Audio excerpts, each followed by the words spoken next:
Hello, audience. After a long night's slumber, our party wakes up again, ready for another day's travels. The air is thick with moisture, the yellow grass is dampened with dew, and the party, well... Do we have anything to eat around here besides all this meat? Sir's blood, I'm tired of it. You're the one who got a surplus. It isn't my fault that someone forced our reunion. It was necessary for the party. I'd rather slice off my ears than stand your bickering for another day. Sable, clearly you're temperamental. Why don't you fetch... I'm temperamental? You gaudy, chauvinistic prick. Wouldn't you take that loot of yours? Censored for family friendliness. And I'm sure you'd enjoy it too. I give up. Breakfast is served. This meat is burnt. I don't want this. Oh, Seth, you'll eat what you're given. I don't recall that you were his Mina, Fennel, but perhaps I'm mistaken. I won't have all this arguing. It's upsetting Corey. No, Torren, it's alright. Well, we won't be happy until we get some real food in us, isn't that right? Yeah. Clearly, not in the lightest of humors. Whatever shall they do? Couldn't we stop at a nearby town? Aren't there plenty scattered around the plains? An astute suggestion, hero. I'm embarrassed I hadn't thought of that myself. Perhaps it's the hunger gnawing at me. Let's make haste. They take off northbound, diverting from their original eastward path in order to leave the Great Woods, where not a scrap of civilization lies. Rather, hard-working peasants in pursuit of a better life migrated away from the commerce-based Kingdom of Summer and established small farming towns across the fertile Hayless Plains. A few larger towns lie amongst the assemblage, with functioning and thriving marketplaces, where travelers and foreigners stop for supplies. Should be right on ahead, my friends. Only a few minutes left. Before exiting the Great Woods, Sable's ears perk up. They just catch the trickling sound of a faint, melodic hum. What's that? Before anyone can be bothered to stop them, Sable takes off towards the sound, and Saffron, ever the brazen spirit, follows the young forester. The rest of the party stands still, debating on leaving them behind and cutting their losses. But soon, they hear an echoing voice.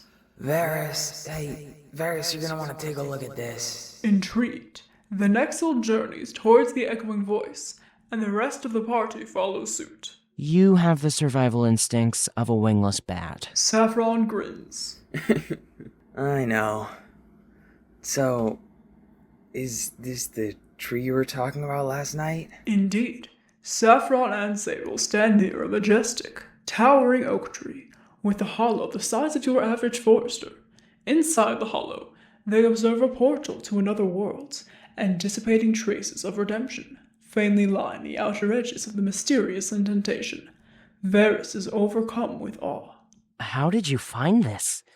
Scholars have been searching for decades, nay, centuries. Saffron shrugs. I just followed Sable. Perhaps those scholars should have done the same.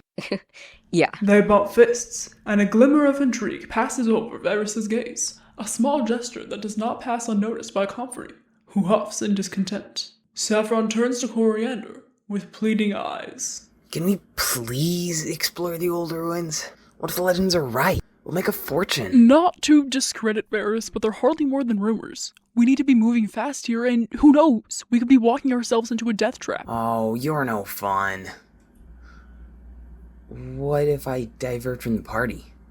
Spend a day scrounging around the temple? We'd rack up a fortune, Coriander. Coriander bites his lip. Then, an entertaining thought crosses his mind. Sadistically, he concludes. Fine. You can go. So long as you take Comfrey with you. No. Yes! Saffron takes Confrey by the wrist, and the frail man cannot do much to resist the burly build of a fire lancer. Saffron takes off with the begrudging Comfrey in tow, and they squeeze themselves into the hollow. A small sapphire with fat, tiny human feet pops out of Comfrey's pocket. It was a gift from Saffron. It waves one of its feet at the party, and Sable waves in return. Saffron calls back. We'll return as soon as we hit the totem. So long, comrades.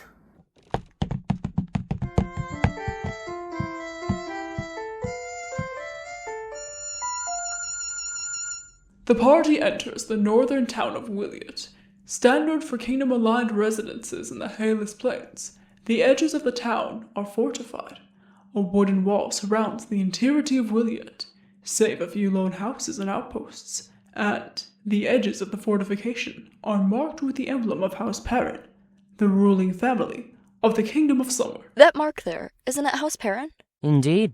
You'll begin to see a lot as we start to enter the rain. I thought the kingdom was all the way eastbound. We've barely been moving in that direction. Coriander, were you dropped as a child? Save it, Callie. He's Tollery. He wouldn't know. But Fennel. Fennel's more the perceptive type. Coriander, the kingdom itself is small. It really only consists of a capital and a few towns in Lesser Ipsilor. Their dominion expands far beyond their own borders. All these towns you see, the places of legend you hear of, Nascalora, Avamir, Lacuplis, all owned by the kingdom, but they function independently, save a few taxes.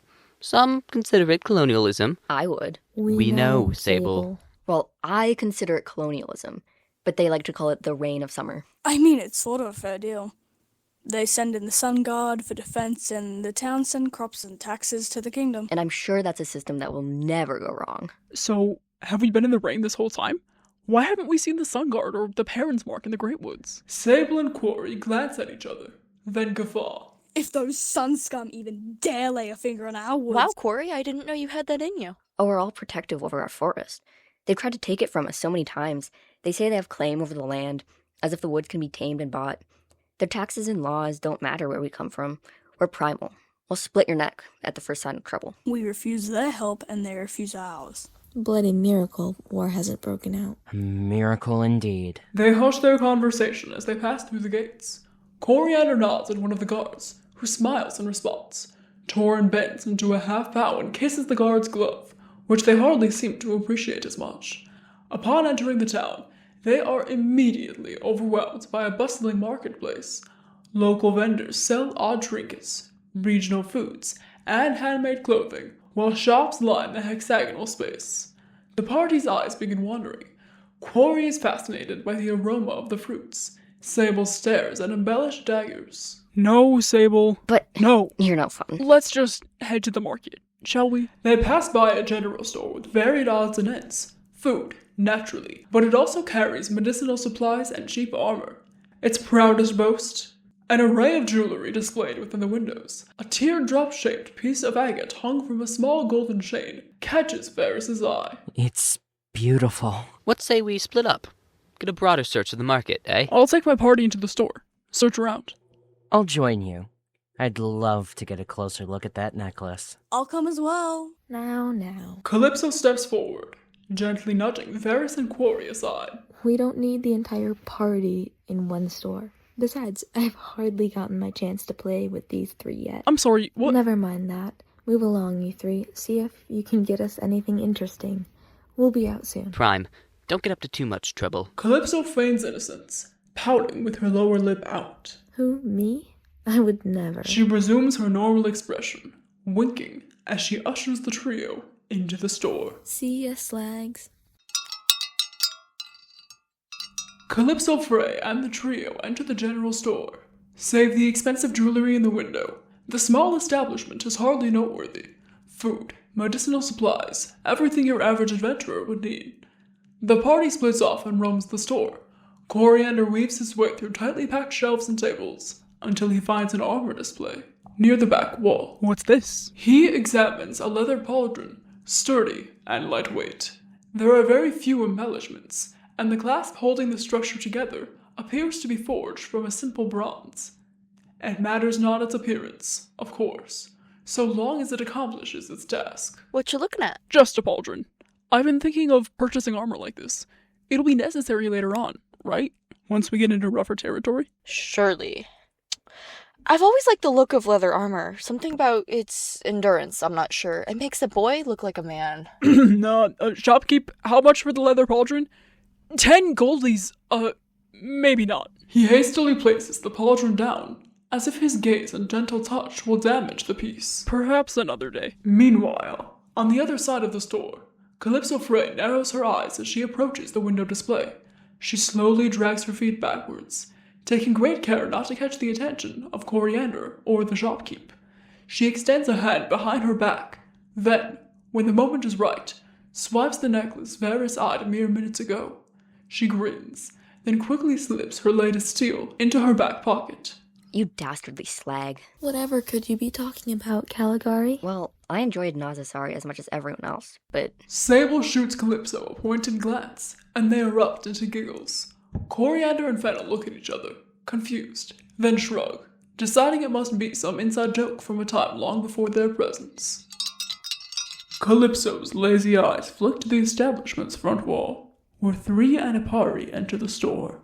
Their long snouts sniff around, searching for any sign of our protagonist. What? The young rogue gestures to the Anapari, which now stalk the aisles of the crowded general store. Fennel's eyes widen, and she grasps Coriander's wrist to pull him underneath the armor table.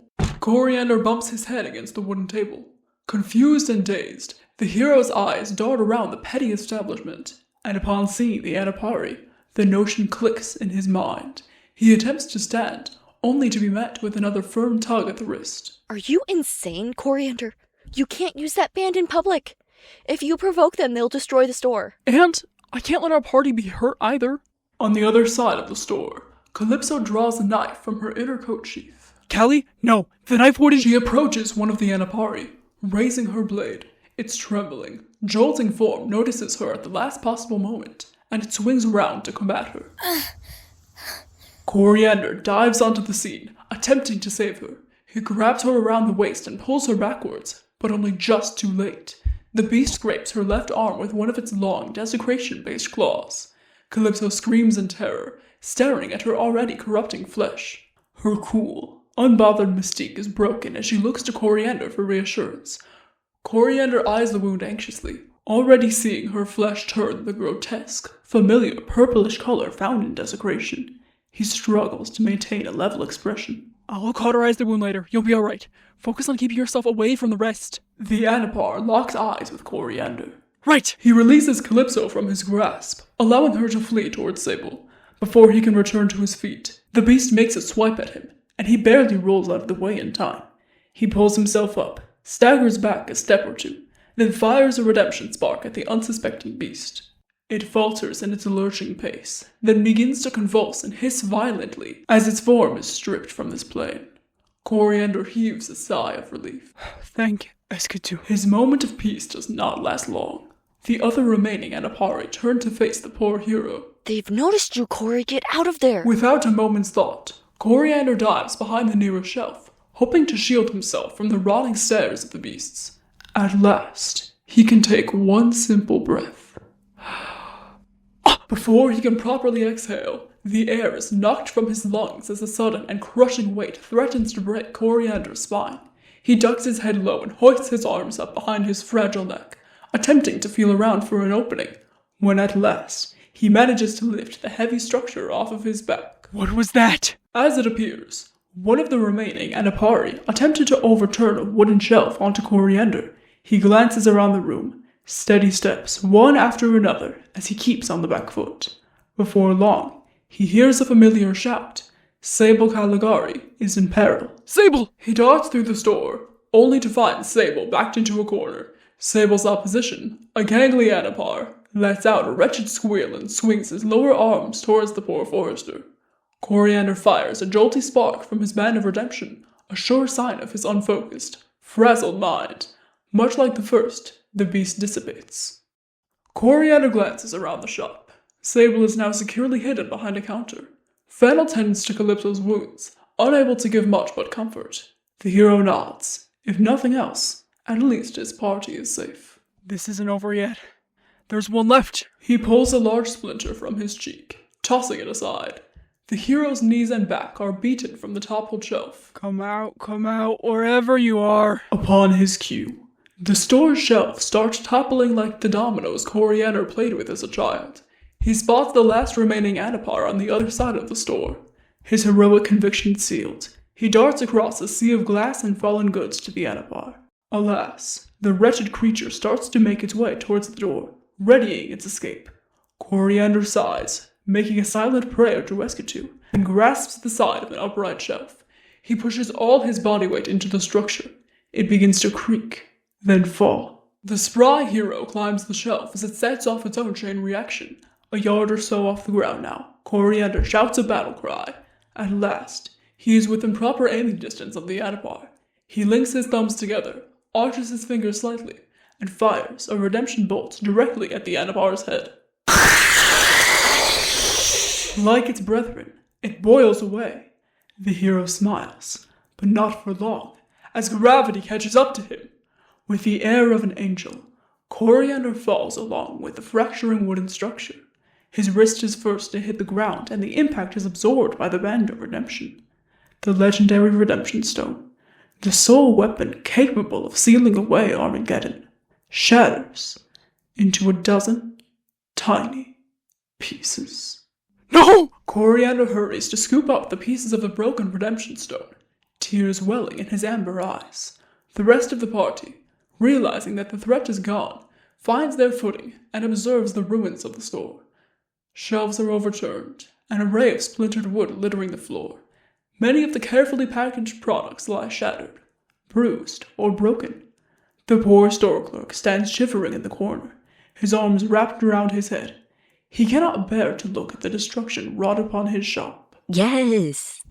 Sable, shut up. What? We warded them away. We won. Aren't you happy? Sable, shut up. Ugh. Stop talking, Sable. Miscreants in the general store. Miscreants in the general store. What's he on about? Wait, we're in the general store. Obviously.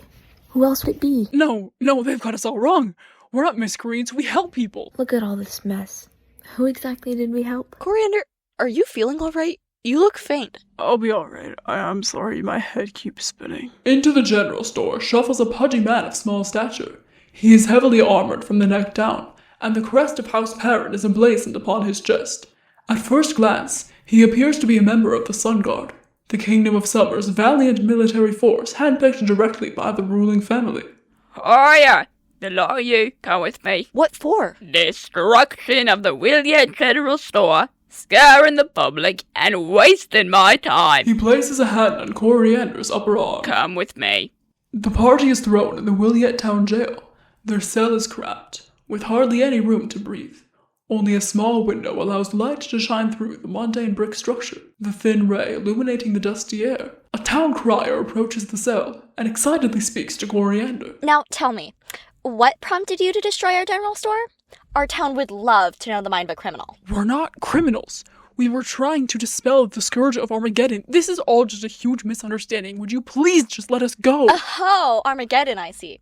Tell me, do you consider yourselves heroes? Yes, we do. I'm glad you... The crier lets out a laugh, which cascades into a roar of chortles from the other prisoners. Strange eyes leer at Coriander from the other dark cells. He shrinks into a corner. What a hero! What a hero indeed. What was your name again? Well, no matter. I have it on record. Coriander Mayfield. Oh, this will make a lovely story. Fuck off, will you? No one here wants to speak with you. The crier smiles, lifting her hands. Hey, I meant no harm. Go! The crier scurries away from the cell, leaving the dungeon. You alright, Quarry? No! We're in prison! This isn't alright! We're supposed to be heroes, not criminals! We could have so easily avoided that destruction if we had just dealt with them head on! What were we thinking by Escatu? What were we thinking? First time in the town jail, Mayfield? Can't say it's mine. We'll be out of here within the hour with a stick, pebble, and some elbow grease. Let's see if that pretty face can sweat, With a never-before-seen authoritative voice, Calypso begins to order around the party. While Mayfield's staring at his feet, I want you two to work. Caligari, find me a nice stone. Should be plenty littered around. I want one side sharp, one side flat, but anything works. Could I whittle it down? You can do whatever your little heart desires. Torvaris, you got a stick? Why would I have... Well, I'll take anything blunt. I'll look around in my bag. FENNEL rummages through her leather knapsack until she finds a rusted spoon. This work? Perfect. Calypso uses her damaged arm to bring the stone to the wall, and, with her functional arm, taps once, striking the withered spoon against the stone. Already, the weak wall begins to chip and crumble. A smile springs to her slit lips. She strikes again, and again, more stone crumbling each time. FENNEL and SABLE stand guard, blocking the view from other prisoners, while Coriander rocks back and forth in the corner, his foot tapping some unknown, manic melody. You know, back in the olden days... 6 months ago. Fine, 6 months ago. I wound up in the Nazazari prison after a failed job. You know, they tell you a lot about the Sura, but there's one thing they don't tell you in particular. And what's that? Calypso grins. Let's just say... I'm glad those cells weren't gender divided. She continues breaking through the wall, pebble by pebble crumbling off as Calypso recounts her days spent behind bars. At last, as a final chip tumbles from the wall, a thin ray of sunlight filters into the prison. Calypso's pearly whites shine. Daylight.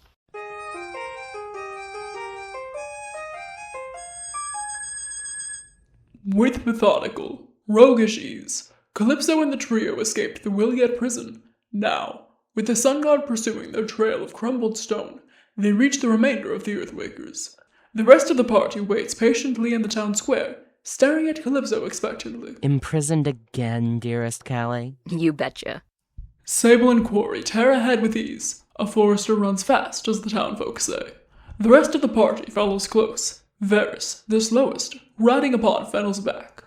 Coriander runs in a daze, his eyes flitting in and out of focus.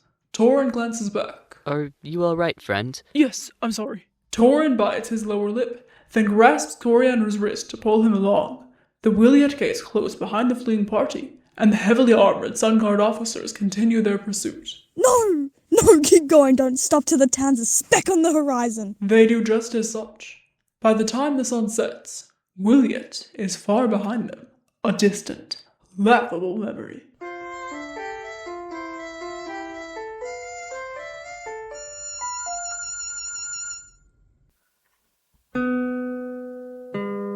Before the moon rises, the party pitches a fire. Veris slowly stokes the smoldering flame, smiling once the larger wood starts to catch. Oh, wonderful, Veris.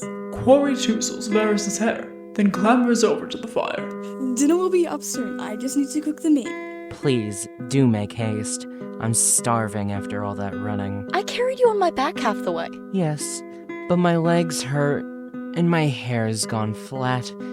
I'll have to cleanse it all over again. Oh, what a horrible life you lead, brother. You'll be fed before long, fret not. Oh, the backhandedness. The sarcasm. You remind me of our younger brother. Torren looks hurt. Goodness, Veris, why would you discuss him? I'm sorry. How did the job go? Fine enough. A little scuffle, but we lived. Had to cut our loss. Coriander's face goes white. The Band of Redemption broke my Band of Redemption, and we were imprisoned. Clearly this kid's never been on a job. If you didn't wind up in jail or the loony bin, it wouldn't be fun. That's half the damn point of the gig. These pacifists, I swear. Oh, Veris, I scored something for you. From the inner fold of her front pocket, Calypso draws out the necklace. Simple, but gleaming in all of its shining memory. Veris's expression is one of surprise, but muted gratitude. For me? Calypso shrugs, her shoulders tight and face shot red as a beet. Well, you liked the damn thing, didn't you? It wasn't any trouble at all. No trouble at all?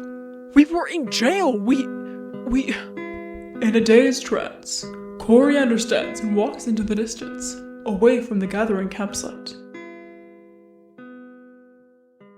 Restraining the floodgates of his watering eyes, Coriander Mayfield picks up his feet and hurries away, far from the judgmental, prying eyes of his party.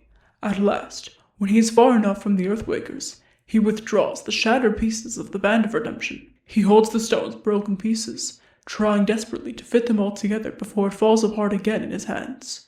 He releases a bitter sob, then throws the band's base to the ground. It's no use! It's broken beyond repair! I can't do anything with this! All for some damn necklace. If Callie hadn't come in with us, she wouldn't have provoked that Anapar and we wouldn't be here. I'm sure there lies someone out there who can fix that stone.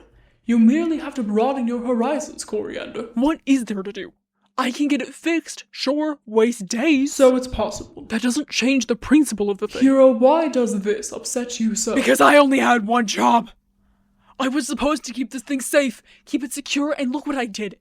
It's broken, perhaps beyond repair, and I'm the one who did this.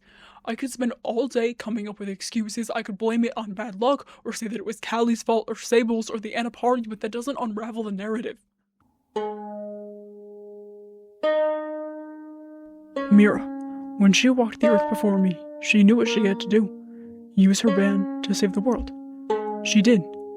Without complaining, she walked those mountains. She navigated that forest. She sealed away Armageddon. And her footsteps haven't withered. Her path hasn't faded.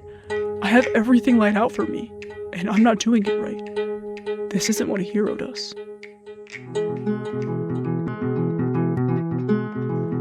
Mira created a weapon. It was the only thing capable of sealing away desecration without inflicting any actual harm. It warded off shadows without slicing through flesh. She kept it safe and preserved throughout the ages in the hopes that someday, if all else failed, someone could still use it. She gave me a weapon and I broke it. That's not what a hero does. Oh, in that town jail, I never wanted to be behind bars. It's been a week and I've been behind bars. That's not what a hero does. I'm questioning my allies, I'm questioning myself. That's not what a hero does. I'm not a hero anymore. I'm not a hero!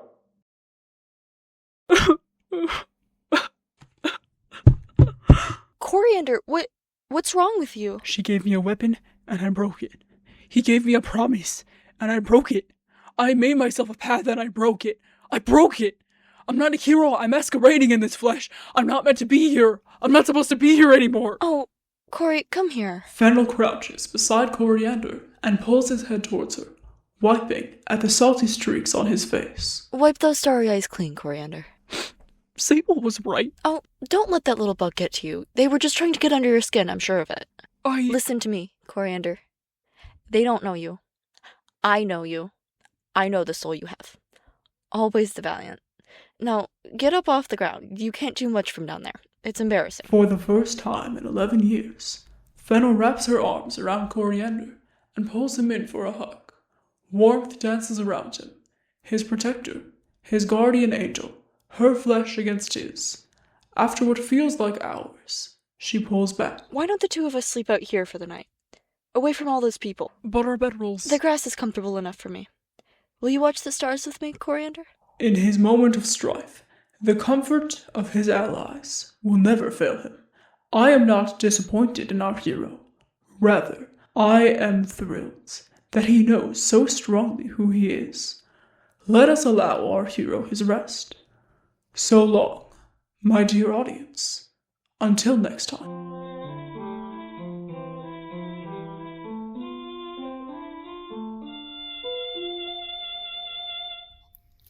This has been Thievery, Episode 9 of the Pacifist Arc. The narrator and Coriander Mayfield were voiced by Soren Finch. SABLE CALIGARI was voiced by Arlo Gabler. Calypso Frey and the ending credits were voiced by Norah K. Torren LUNE was voiced by Noah Michael. Veris LUNE was voiced by Lydia Lasher. BANDLOOT was voiced by Angie Buckley. SAFFRON THERIÉ was voiced by Gavin Frame. And COMFREY SYLPHINE was voiced by Casey Jones. Thank you all to all of our extras who contributed to this episode. Follow us over on YouTube and Spotify at Systemic Theory so you don't miss an episode. If you're interested in joining an up-and-coming community server for this show, check out the description of this video or contact at Swingset Lovers on Discord for details. Sign up for the Patreon for upcoming bonus content and frequent newsletters. Got any questions about the show? Email us at systemictheoryofficial@gmail.com. On behalf of Soren himself and the rest of the Systemic Theory team, thank you for listening to the show. The best thing you can do to show your support is spread the word about Systemic Theory, and always keep one member of your party sharp.